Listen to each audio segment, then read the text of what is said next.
अक़ीदो ऐं ईमान हुआ, सिंध मुक़दस अक़ीदो ऐं ईमान हुआ, सिंध इंजील गीता ऐं क़ुरान हुआ, सिंध ख़ालिक ख़ुदा राम रहमान हुआ, सिंध जीअरे मुया जोई अमुन, पाण खे हाणे आज़ादु घुरिजे वतन, पाण खे हाणे आज़ादु घुरिजे वतन। सिंधु देश मुक़दर आहे, साईं जेम्स ड्राइवर आहे। ऐं सभ खां पहिरीं तव्हां सभिनीनि साथियुनि खां इंतिहाई माज़रत कयां थो जो वक़्त ते न पहुची सघियुसि, छो जो असां ज़िले कोरंगी पारां प्रिया कुमारी ऐं शहीद साईं हिदायत लोहार जे हवाले सां एहतिजाजी रैली रखी हुई, उन में देरि थी वई, उन लाइ आउं माज़रत थो कयां। ऐं सभ खां पहिरीं आउं GSN student federation Karachi division जे साथियुनि खे जज़्बो ॾियां, जिन हिकु अहम ॾींहुं जो में सिंधु देश जे हवाले सां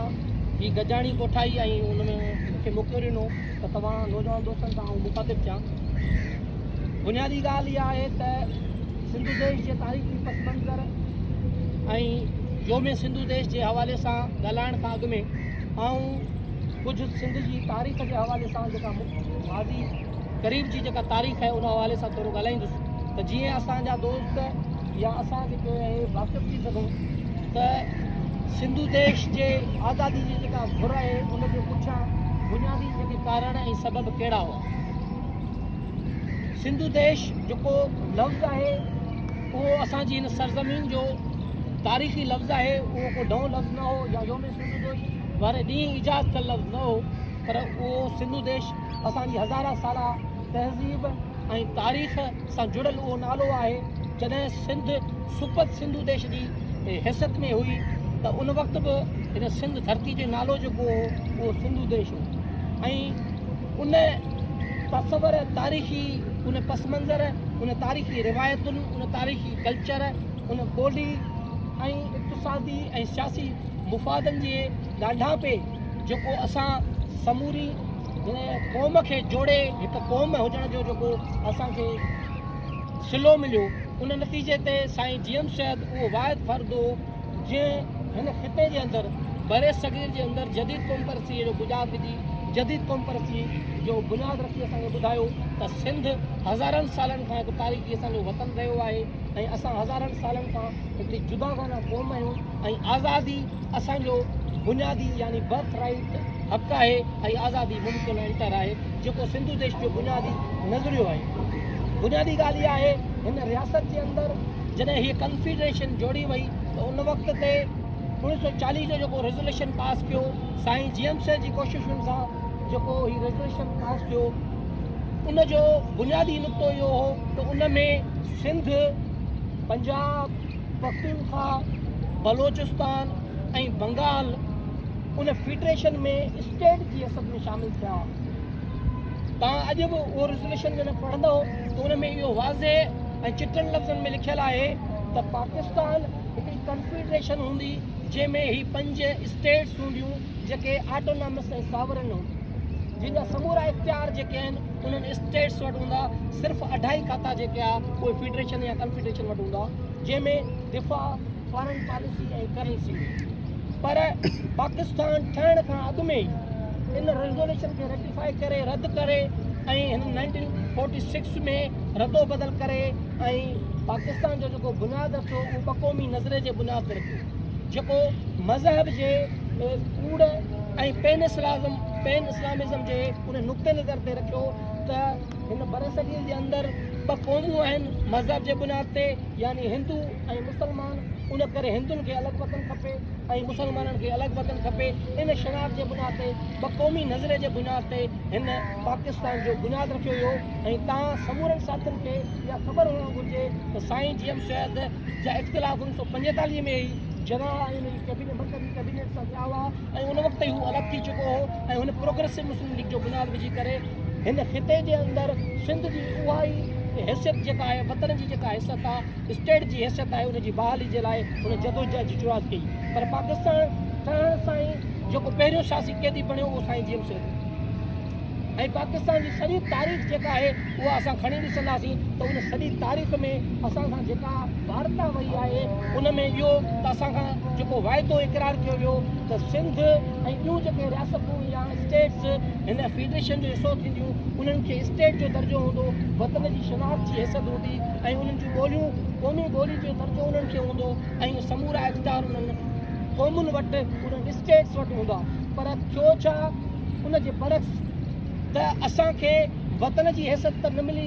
असांखे क़ौम जी शनाख़्त न मिली, असांजी ॿोलीअ खे क़ौमी ॿोली जो दर्जो त न मिलियो, असांजा वसीला असांखे न मिलिया, असांजी धरती जेका आहे उहा फ़ौज जे हवाले कई वई ऐं उन्हनि पंजाबी आबादगारनि ऐं सरमाएदारनि जे हवाले कई वई ऐं सिंध जे इंच इंच ते कब्ज़ो कयो ऐं उन जे ख़िलाफ़ु सिंध जे अॻुवाणी में ख़ासि तौर ते साईं जेम्स जी अॻुवाणी में उहा तहरीक शुरू थी, जेका पहिरीं तहरीक जेका आहे कराची जेका सिंध जी दिलि बि आहे, सिंध जो दिमाग़ बि आहे, सिंध जी गादी जो हंधु बि आहे, उनखे जॾहिं वफ़ाक़ जे हवाले कयो वियो खसियो वियो त उहा उन जे ख़िलाफ़ु जेका तहरीक हुई कराची खे वापसि करण लाइ त उनजी सरवाणी बि साईं जेम्स थी त उहा पहिरीं कॉम्परसी जी लहर उन वक़्तु असां विरहाङे खां पोइ चई सघूं था, जंहिंमें साईं जेम्स कराची खे वापसि मोटाइण जे लाइ जदोजहद कई ऐं साईं जेम्स खे क़ैद जे हवाले कयो। उन खां पोइ जॾहिं कराची असांखे वरी वापसि मिली ऐं बंगाल जे अंदरि ॿोली जो मामिलो वधियो, सिंध जे अंदरि ॿोलीअ जो इशू थियो त बंगालनि इहा दावा कई त हिन फेडरेशन जे अंदरि 56% आबादी असां आहियूं, उनखे राइट असांजो आहे त असांजी ॿोली जेका आहे उहा नेशनल लैंग्वेज थिए, क़ौमी ॿोली जो दर्जो मिले। पर जना उते जेका तकरीर कई उन में क़ौमी ॿोली जो दर्जो उर्दू खे करार ॾिनो वियो, जिते शागिर्दनि एतिजाज कयो ऐं उन वक़्तु शेख मुजीबुर रहमान बि शागिर्द हो ऐं हुननि सख़्तु एतिजाज कयो, एतिरे क़दुरु जना खे जूता उछलाए बि लॻाया ऐं हुननि उन ते बग़ावत कई ऐं उन्हनि जो रिएक्शन बाद में जेको आहे 1952 में 21 फरवरी में थियो, जेको ढाका यूनिवर्सिटी में क़त्लेआम थियो शागिर्दनि जो उस्तादनि जो, जेको अॼु बि यादगार उते मौजूदु आहे, जेको ॿोली जे नाले सां ऐं अॼु जेको आलमी दुनिया सॼी दुनिया जेका आहे ॿोलियुनि जो आलमी ॾियारो 21 फरवरी खे मल्हाए थी, उनजो बुनियादी सबबु उहो वाक़ियो।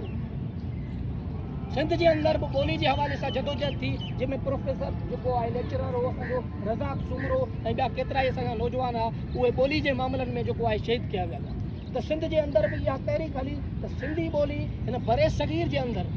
दुनिया जी क़दीम तरीन ॿोलियुनि मां हिकिड़ी निहायत ई शाहूकार ॿोली आहे, तहज़ीब याफ़्ता ॿोली आहे ऐं हूअ ग्रामर जे हवाले सां, हू आर्ट जे हवाले सां, फ़नून लतीफ़ा जे हवाले सां ऐं कल्चर ऐं अदब जे हवाले सां जेको आहे इंतिहाई रिच ऐं अमीर ॿोली आहे ऐं अंग्रेज़नि जे दौर में बि जेको आहे सिंधी ॿोली खे सरकारी दफ़्तरी ऐं क़ौमी ॿोलीअ जो दर्जो न मिलियल हो, उन करे सिंधी ॿोली खे क़ौमी दर्जो मिलियो वञे, पर उनखे क़ौमी ॿोलीअ जो दर्जो न ॾिनो वियो। त हीअ पूरे पाकिस्तान जी जेका तारीख़ आहे उन मां असांखे इहो वाज़े थियो त असां उन जेके शर्तूं कयूं हुयूं, शर्तूं रखियूं हुयूं, उन शर्तुनि ते ई न हलिया, असांखे इहो बेसाह घातो थियो, असांखां वतन जी शनाख़्त खसी वई, असांखां क़ौम जी शनाख़्त खसी वई, असांखां ॿोली खसी वई, असांजो कल्चर जेको आहे उहो खसियो वियो, असांजी कल्चर ते ठठोल कई वई त हीउ गॾनि हकलण वारो जेको कल्चर आहे सिंधी कल्चर उन ते टोकज़नी कई वई, जंहिंजे ख़िलाफ़ु सिंध जे अंदरि जेको आहे हिकिड़ी सकाफ़ती तहरीक आहे उन जनम वरितो। साईं जेम्स चए मां सम्झां थो त सिंध जो उहो वाहिद फ़र्द हो जंहिं हिकु ई वक़्तु जेको आहे केतिरनि ई महाज़नि ते जंग विड़ी, हुन सकाफ़ती महाज़ ते जंग विड़ी, हुन अदबी महाज़ ते जंग विड़ी, हुन सियासी महाज़ ते जंग विड़ी, हुन इल्मी ऐं अदबी महाज़नि ते जंगूं विड़ियूं, हुन असांखे इदारा जोड़े ॾिना। हू हिकिड़ी इदारा साज़ शख़्सियत हो, हू क़ौमुनि जो पयाम्बर हो, रहबर हो, जंहिं असांखे क़ौम हुजण जो जेको तशख़ुस ॾिनो, पर उन सां गॾोगॾु असांजी क़ौम जी तामीर बि गॾोगॾु कई आहे। सिंध यूनिवर्सिटी जो इदारो हुजे, सिंध टेक्स्ट बुक बोर्ड जो इदारो हुजे, सिंधी अदबी बोर्ड जो इदारो हुजे, सिंध सकाफ़त खातो खे जंहिंखे बाद में उहा तश्कील ॾिनी वई, पर उनजो बुनियाद बि रखंदा साईं जेम्स आहे। सिंध जे अंदरि जॾहिं पाकिस्तान ठहियो ई न हो, अंग्रेज़नि जे दौर में 1940 जे दौर में साईं जेम्स 6 महीननि जे मुख़्तसर अरसे लाइ वज़ीर तालीम ऐं लेबर जा खाता हुन वटि मौजूदु आहे। उन दौरान साईं जेम्स हारी टेनेंसी एक्ट खां वठी करे सिंध जे क़ौमी ॿोली जो जेको बिल आहे उन खां वठी करे एजुकेशन जे हवाले सां तमामु वॾा हुन कमु कया। सिंध यूनिवर्सिटी जी जेका आहे उहा रेज़ोल्यूशन पास कराई, मंज़ूरु कराई, अदबी बोर्ड जेको आहे सलाहकार बोर्ड जे नाले सां हुन मंज़ूरु करायो, टेक्स्ट बुक बोर्ड जो बुनियादु विधो, अहिड़ी साईं जेम्स स्कूलनि जो ऐं कॉलेजनि जो नेटवर्क बि विछायो। त साईं हिकिड़ो इदारा साज़ शख़्सियत हो, क़ौमुनि जी तामीर कंदड़ हिकिड़ी शख़्सियत हुई। हाणे हिन स्टेट जेका आहे बुनियादी तौर ते पाकिस्तान जेका स्टेट आहे उन ॾिठो त सिंध जे अंदरि बंगाल जे अंदरि क़ौमी शनाख़्तुनि जे बुनियादनि ते तहरीकूं हलनि पियूं, उन करे हुननि बंगाल जी अक्सर खे टोड़ण जे लाइ अॻियां हली 1 यूनिट मड़ियो। उन 1 यूनिट में सिंध जी जेका सूबाई हैसियत आहे ऐं ॿियनि रियासतुनि जी जेका सूबाई हैसियत आहे उहा ख़तमु कई वई। यानी हिन कन्फेडरेशन खे ॿिनि हिसनि में विराए ईस्ट ऐं वेस्ट पाकिस्तान जो नालो ॾिनो वियो, ऐं जंहिंमें पंजाब, सिंध ऐं बलोचिस्तान ऐं ख़ैबर पख्तूनख्वा खे मिलाए हिकिड़ो यूनिट ऐं बंगाल खे ॿियो यूनिट करार ॾिनो वियो। उन में असांजी जेका वतनी हैसियत हुई उहा त ख़तमु हुई, पर जेका असांजी सूबाई हैसियत हुई उहा बि ख़तमु कई वई, रेटी वई। ऐं असांखे सिंध लिखण ते बि जेको आहे उहो इख़्तियार न हो, पाबंदियूं हुयूं, ऐं अॻूणी सिंध या साबका सिंध लिखियो वेंदो हो। तॾहिं शेख अयाज़ जेको चयो त सिंधड़ी तुंहिंजो नाव वरितो ॼण कारीअर ते पेर पियो, त उहे सूरत हाल हुई। उन सूरत हाल में साईं GM जी सरवाणी में एंटी 1 यूनिट करंट जुड़ियो ऐं उन तां वॾी जदोजहद हली। उन में ख़ासि तौर ते शागिर्दनि जो तमामु वॾो रोल आहे।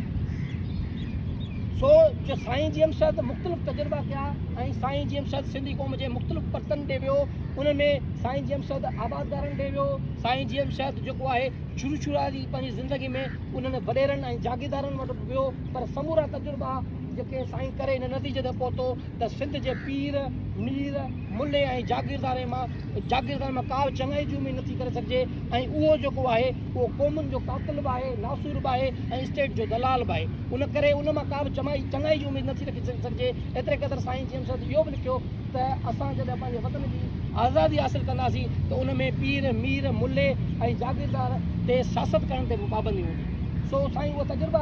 करे आख़िर में जेको आहे उहो शागिर्दनि वटि आयो, छो जो शागिर्द कंहिं बि क़ौम जो हिकिड़ो मुतहरिक ऐं सरगर्म तरीन तबिको हूंदो आहे, ऐं जेको पंहिंजे वतन सां, पंहिंजी धरती सां, पंहिंजी ॿोलीअ सां जेको आहे उहो जज़्बाती बुनियादनि ते जुड़ियल हूंदो आहे, ऐं उहो बग़ैर कंहिं ज़ाती गर्ज़ ऐं लालच जे मुफ़ाद जे वतन जे इज्तमाही मुफ़ादनि लाइ जेको आहे उहो क़ुर्बानी ॾियण खां मूंखे रखी पवंदो आहे। उन करे शागिर्द जेका जदोजहद आहे उहा विरहाङे खां अॻु बि असां वटि मौजूदु हुई। अचू कैबलरामानी जी सूरत में ऐं ॿिनि अहिड़नि अॻुवाणनि जी सूरत में सिंध जे अंदरि सिंध स्टूडेंट फेडरेशन, BSF ऐं नेशनल स्टूडेंट फेडरेशन, ऐं अॻियां हाली उहे मुख़्तलिफ़ इलाइक़नि जे नालनि सां बि असां वटि फेडरेशन जुड़ियूं, जंहिंमें हैदराबाद स्टूडेंट फेडरेशन, आला student federation, Nawabshah student federation, ऐं पोइ उहे ॾाका तय कंदा अॻिते हली GS स्टूडेंट फेडरेशन जी सूरत में जिसास जे अंदरि हिकिड़ी अहिड़ी क़ौमी तहरीक जी नुमाइंदा शागिर्द जमायत वजूदु रखियो, जंहिं शागिर्द जमायत जो वजूदु साईं GM रखियो। ऐं साईं GM उन जो वजूदु या बुनियादु जेको आहे उहो 31 मार्च 1973 ते रखियो। पर उन खां अॻु में ऐं शागिर्द जदोजहद जा कुझु वाक़िया ज़रूरु ॿुधाईंदुसि, जंहिंमें 4 मार्च जो जेको शागिर्द जदोजहद जो वाक़ियो आहे उहो बुनियादी अहमियत जो हामिल आहे। छो त 4 मार्च शागिर्द जदोजहद मां सम्झां थो त सिंध जी तारीख़ जे अंदरि शागिर्द तहरीक जी तारीख़ जे अंदरि हिकिड़ो तमामु वॾी छाल हुई, ऐं उन छाल में सिंध जे शागिर्दनि तमामु घणो निभायो ऐं क़ुर्बानियूं ॾिनियूं। उन जे नतीजे में जेको आहे सिंध जे अंदरि जेका 1 यूनिट जी तहरीक आहे उनखे बि ताक़त मिली।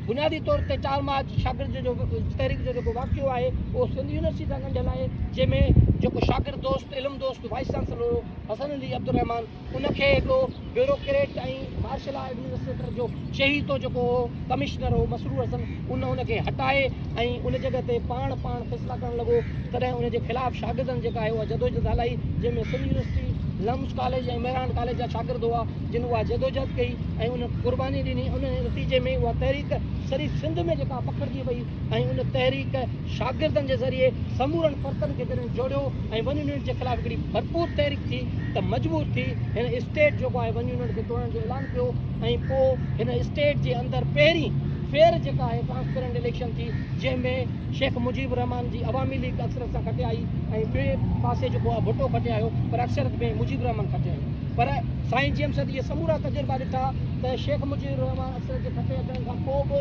हिन एस्टेब्लिशमेंट ऐं फ़ौज जेको आहे शेख मुजीब रहमान खे हुकूमत हवाले न कई, छो त उहे 6 नुक़्ता जेके ॾिना उहे 1940 जी करारदाद जे रूह मूजिबि हुआ, बल्कि उन खां बि अञा वधीक अॻिते निकितल हुआ, जंहिंमें असांखे वतन जी उहा सिक्योरिटी जेका आहे, स्टेट जी हैसियत आहे, क़ौमी ॿोली जी शनाख़्त आहे, ऐं विंदे करेंसी ताईं जेको आहे उहो हर रियासत जी अलॻि हूंदी, उहे नुक़्ता शामिलु हुआ। उन करे हुन शेख मुजीब रहमान खे उहा हुकूमत न ॾिनी ऐं उते फ़ौजी ऑपरेशन करे 30 लख बंगालियुनि जो क़तलेआम कयो वियो, 4 लख बंगाली औरतुनि जी असमत दरी कई वई। इन वाक़े खां पोइ साईं GM जेको पार्लियामानी ज़रिए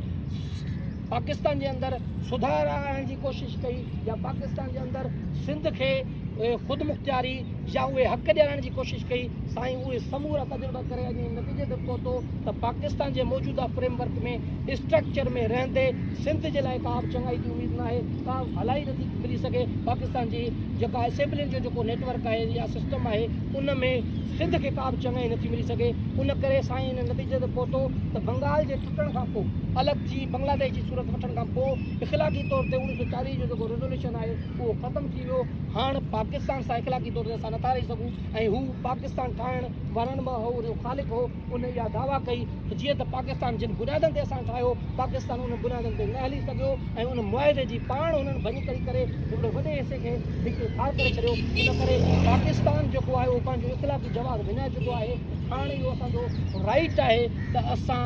आज़ाद हैसियत में पंहिंजे वतन जी हैसियत बहाल कयूं छो जो 1940 रेज़ोल्यूशन में इहा शिक शामिल हुई त कंहिं बि क़ौम ऐं वतन स्टेट खे इख़्तिलाफ़ आहे या हुननि सां जबुर थिए थो नाइंसाफ़ी थिए थो त हुनखे इहो इख़्तियार आहे त हू सेल्फ डिटर्मिनेशन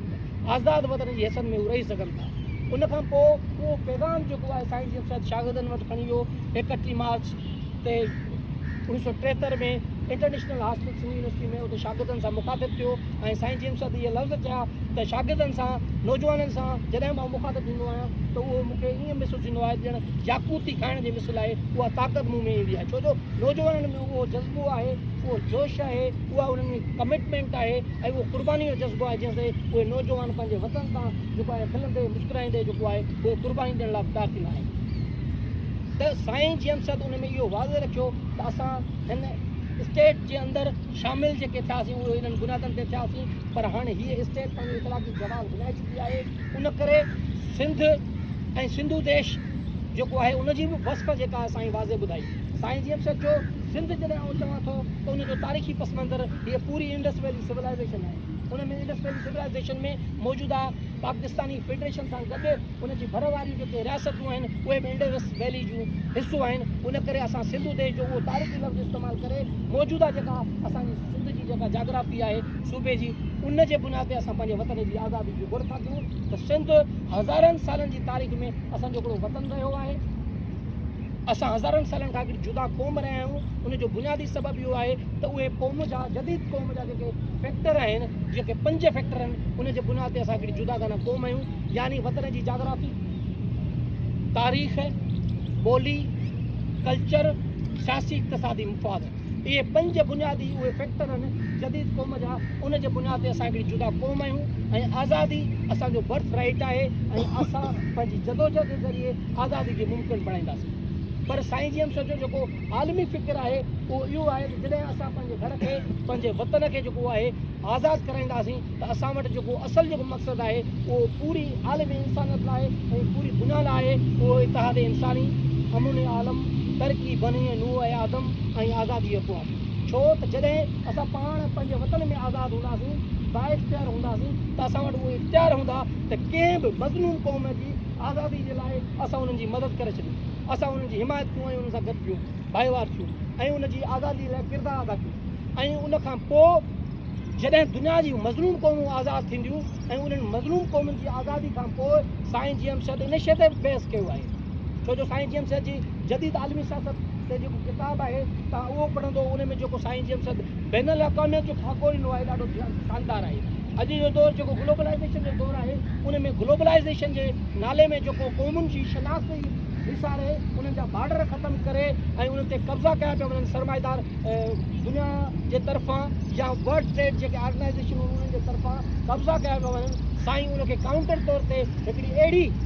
जेका आहे हिकमत अमली ॾिनी त असां हिकिड़ो अहिड़ो प्लान आणींदासीं जेको आलमी बैनुल अक़वामियत ते ॿधलु हूंदो जंहिंमें असां जेके ब्लॉक ठाहींदासीं उहे आज़ादु क़ौमूं जेके हूंदियूं उन्हनि में पंहिंजो फ़ैसिलो कंदियूं त असां कहिड़े ब्लॉक जो हिसो थियूं कहिड़े ब्लॉक जो हिसो न थियूं त उहा बैनुल अक़वामियत असां क़ाबिल क़बूल कंदासीं जंहिंमें क़ौमूं पंहिंजे वतन जी जाग्राफ़ी पंहिंजे ॿोली पंहिंजी तारीख़ पंहिंजे सियासी इक़्तिसादी मुफ़ादनि ऐं कल्चर जे बुनियाद ते जेको आहे आज़ादी माणींदियूं उन्हनि साम्राज्यनि खां, उन्हनि साम्राजी विरासतुनि खां, उन्हनि साम्राजी कॉन्फिडेरेशन खां। उनखां पोइ उहे क़ौमूं जेके आहिनि उहे रज़ाकाराना तौर ते जेकॾहिं पाण में जुड़ी करे को हिकिड़ो ब्लॉक ठाहिनि थियूं, हिदायत ठाहिनि थियूं बैनुल-अक़वामियत जे बुनियाद ते, त उन में असां शामिलु थी सघूं था ऐं उहो ब्लॉक सेक्युलर हूंदो, पेन इस्लामिज़म जे ख़िलाफ़ु हूंदो। छो जो साईं जेम्स जी समूरी जेका जदोजहद आहे, साईं जेम्स जो समूरो जेको नुक़्ते नज़र आहे उहो पंहिंजे जोहर में साइंटिफिक आहे, पंहिंजे जोहर में सेक्युलर आहे। साईं जेम्स जी पहिरें ॾींहं खां जी दावा इहा आहे त असां जीअं रियासत जो ख़्वाबु था ॾिसूं, जीअं सिंधु देश जी ॻाल्हि था कयूं, उन सिंधु देश खे जॾहिं असां जोड़ींदासीं त उहे बुनियादी तौरु चइनि नज़रनि जे बुनियाद ते जोड़ींदासीं। उहे 4 आलमी नज़रिया असांजे उन सिंधु देश जो बुनियादु हूंदा। उहे 4 नज़रिया हूंदा: नेशनलिज़म, कॉम्परसी, जदीद कॉम्परसी, सेक्युलरिज़म, रवादारी, सोशलिज़म ऐं डेमोक्रेसी। ऐं उन में वरी साईं वज़ाहत कई आहे त सोशलिज़म कहिड़ी, डेमोक्रेसी कहिड़ी ऐं नेशनलिज़म कहिड़ी, जमहूरियत कहिड़ी। छो त असां वटि तारीख़ मां असां वाक़िफ़ आहियूं त असां वटि जारियाना कॉम्परसी बि थी आहे, नस्ल परस्ती कॉम्परसी बि थी आहे, पर असां जेका कॉम्परसी था कयूं उहा जदीद कॉम्परसी आहे जेका साइंटिफिक बुनियादनि ते, जेके वतन जी जाग्राफी ते, ॿोली ते, तारीख़ ते, कल्चर ते ऐं सियासी इक़्तिसादी मुफ़ादनि ते बीठल आहे। उन जदीद कॉम्परसी जी ॻाल्हि था कयूं। असां सेक्युलरिज़म जी ॻाल्हि था कयूं त असांजे वतन जी जेका सियासत हूंदी उहा सेक्युलर जे बुनियाद ते हूंदी। मज़हब माण्हुनि जो ज़ाती मसइलो हूंदो, उनखे कंहिं बि हालत में जेको आहे असां स्टेट जो हिसो न शामिलु कंदासीं, उनखे हुक्मरानी जो हिसो शामिलु न कंदासीं। उहो माण्हुनि जो ज़ाती मसइलो आहे, उहो माण्हू ॼाणे, उनजो मज़हब ॼाणे। मज़हब जी सियासत खां अलॻि इहो असांजो पहिरियों उसूल हूंदो। सेक्युलरिज़म जे बुनियाद ते असां हुक्मरानी कंदासीं। सोशलिज़म समाजी बराबरी, यानी उहा जेका नेशन स्टेट ठहंदी उन वटि हुकूमत वटि वसीला हूंदा, पोइ उहा बराबरी जे बुनियाद ते जेका आहे उहा विर्छ कंदी। जेको असां वटि वसीला हूंदा, जेको असां वटि पैसो हूंदो, उनजी विरासत जो इख़्तियार उन नेशन स्टेट में हूंदो, उनजी हुक्मराननि वटि हूंदो। उन हुक्मरानी में चूंडियल जेके माण्हू नुमाइंदा हूंदा, उहो क़ौम जी जेका अक्सरियती आबादी आहे उहा उनखे चूंडे उन्हनि जॻह ते आणींदी ऐं उन्हनि जा फ़ैसिला उहे कंदा बराबरी जे बुनियाद ते। उन में तबक़ाती बुनियादनि ते उन में को बि फ़र्क़ु न हूंदो। ऐं जमहूरियत जेका आहे उहा बि साईं जेम्स चयो त हिकु क़ौम जे अंदरि जेका जमहूरी फ़ैसिला आहिनि उहे असां मञींदासीं। छो त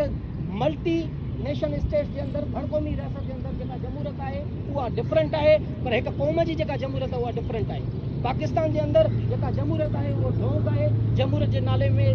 उहा हक़ीक़ी जमहूरियत आहे ई कान। छो त हिते अक्सरियत जे बुनियाद ते फ़ैसिला करण जी ॻाल्हि आहे। जॾहिं त क़ौमुनि जे विच में इक़्तिसादी मुफ़ादनि ते टकराव आहिनि, उन में कॾहिं बि उन्हनि जा मुफ़ाद ॻंढिजी या हिकु ॼणा नथा थी सघनि। छो जो पंजाब जो मुफ़ाद आहे त कलाबाग डैम ठाहे, पंजाब जो मुफ़ाद आहे त सिंध जे समुंड ते ज़मीन ते कब्ज़ो करे, पर असांजो मुफ़ाद आहे त समुंड ऐं वसीला असां वटि हुजनि, सिंधु दरिया जी मालिकी असां वटि हुजे। उन करे इक़्तिसादी टकराव जे हुजण सां असां कॾहिं बि जमहूरी तौर ते अक्सरियती आबादी रखंदड़ सूबे खे इख़्तियार न ॾींदासीं त उहो असांजे वसीलनि ते क़ाबिज़ थिए, असांजी धरती ते क़ाबिज़ थिए। उन करे घण क़ौमी रियासत जे अंदरि इहो जमहूरियत वारो जेको फार्मूलो आहे उहो बेकार आहे, कंहिं कम जो न आहे। उहो क़ौमुनि खे ग़ुलाम बणाए सघे थो, पर क़ौमुनि खे बराबरी ऐं आज़ादी नथो ॾेई सघे। पर क़ौमूं जेका तश्कील आहे उन क़ौम जी आज़ादी जेका नेशन स्टेट आहे उन में जमहूरियत जेका आहे उहा अक्सरियती बुनियाद ते, छो जो क़ौम पंहिंजी अक्सरियत जे बुनियाद ते जेकॾहिं फ़ैसिलो ग़लति कंदी त उन जा नतीजा बि पाण भोगींदी, जेकॾहिं सही कंदी त उन जा फ़ाइदा बि पाण वठंदी। पर घण क़ौमी रियासत में जेकॾहिं फ़ैसिलो अक्सरियत जे बुनियाद ते थींदो त लाज़मी फ़ाइदो उन अक्सरियती क़ौम खे थींदो ऐं जेके मज़लूम या अक़लियती क़ौमूं आहिनि, अक़लियती आबादी रखंदड़ क़ौमूं आहिनि, उहे जेके आहिनि उनजो नुक़सानु जो आहिनि भोगींदियूं। सो इन में इहे शयूं वाज़े क्लियर आहिनि। हाणे इहे जेके आलम आशिकार साईं जेम्स जेके दुनिया जा नज़रिया ॿुधाया आहिनि, उन नज़रनि ते असां पंहिंजे वतन जो बुनियादु रखंदासीं, उनजी पीढ़ रखंदासीं। पर उन पीढ़ खां अॻु में इहे नज़रिया हैसियत हिकिड़े रवैनि जे असांखे पंहिंजो पाण में बि अप्लाई करणा आहे, असांजी तनज़ीम में बि अप्लाई करणा आहे। छो त जेसीं ताईं ऐं रियल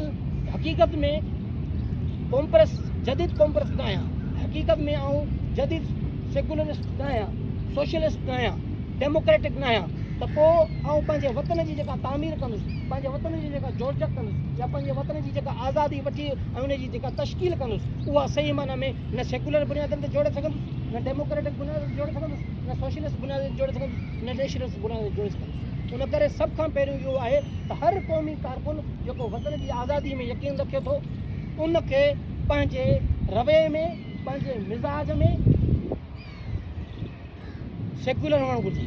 डेमोक्रेटिक हुअणु घुरिजे, सोशलिस्ट हुअणु घुरिजे ऐं नेशनलिस्ट हुअणु, जदीद नेशनलिस्ट, नस्ल परस्त न, रेसिस्ट न,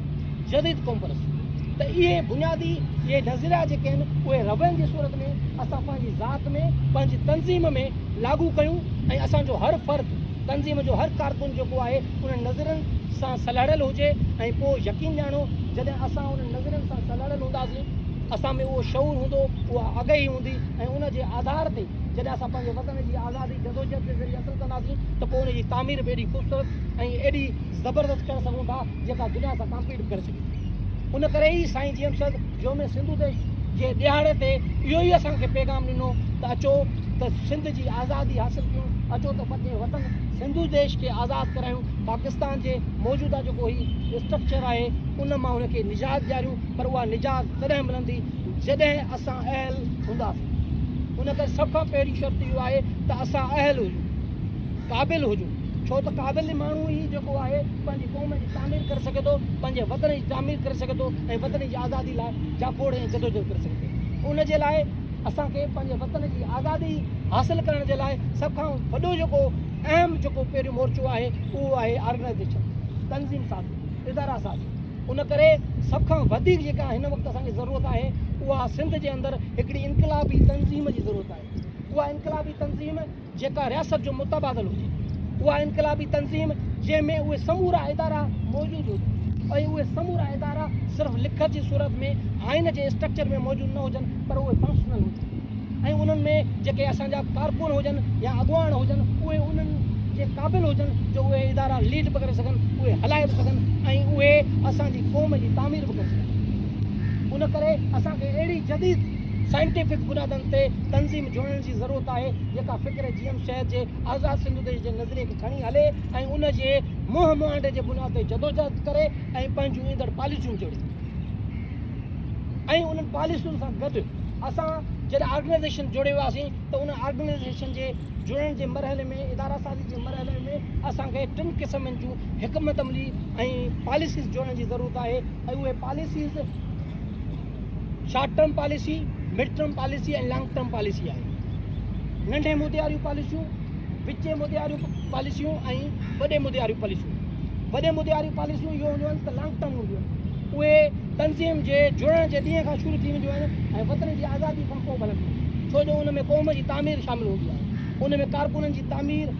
वादवीज, नज़्म ज़ब्त, डिसिप्लिन, ऑर्गेनाइज़ेशन, जदोजहद, उहे समूरियूं शयूं मुस्तक़िल बुनियादनि ते शयूं जेके हलंदड़ आहिनि उहे उन में लॉन्ग टर्म पॉलिसीज़ बि जोड़ी पियूं आहिनि। शॉर्ट टर्म पॉलिसियूं नंढे मुदे जूं पॉलिसियूं आहिनि, उहो ऑर्गेनाइज़ेशन सेटअप जॾहिं जुड़ी थो वञे त असां नंढे मुदे जूं पॉलिसियूं जोड़ूं था, 6 महीननि जूं, 2 सालनि जूं, 5 सालनि जूं, त असांखे कहिड़ियूं स्ट्रेटेजी जोड़णु घुरिजनि, असां कहिड़े तरीक़े सां जदोजहद करे पंहिंजे वतन जी सियासी ऐं जाग्राफ़ी ऐं सक़ाफ़ती ऐं इक़्तिसादी आज़ादी हासिलु करे सघूं था।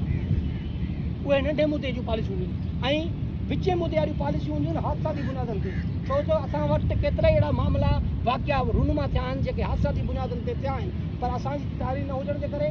असांजी ऑर्गेनाइज़ेशन मज़बूत न हुजण जे करे, क़यादतुनि जी मज़बूती न हुजण जे करे, असांजी वटि उहा मिड टर्म पॉलिसी न हुजण जे करे असां उन्हनि हालतुनि खे पंहिंजे फेवर में तब्दील न करे सघिया आहियूं। उन्हनि हालतुनि मां असां पंहिंजे वतन जी आज़ादी हासिलु न करे सघिया आहियूं। उन करे असांजी जेकॾहिं अहिड़ी साइंटिफिक बुनियादनि ते ऑर्गेनाइज़ेशन जुड़ी वई ऐं असां वटि अहिड़ियूं पॉलिसीज़ जुड़ी वियूं त मूंखे यकीन आहे त अहिड़ा हादसाती जेके वाक़िया थियनि था उन्हनि हादसाती वाक़िअनि खे असां पंहिंजे वतन जी आज़ादी ॾांहुं मोड़े सघूं था। उन्हनि हालतुनि खे जेको आहे पंहिंजे मुफ़ादनि, पंहिंजे इज्तमाही मुफ़ादनि, क़ौमी मुफ़ादनि सां जोड़े ऐं पंहिंजे वतन जी जेका आज़ादी आहे उहा ज़रूरु हासिलु करे सघूं था। सो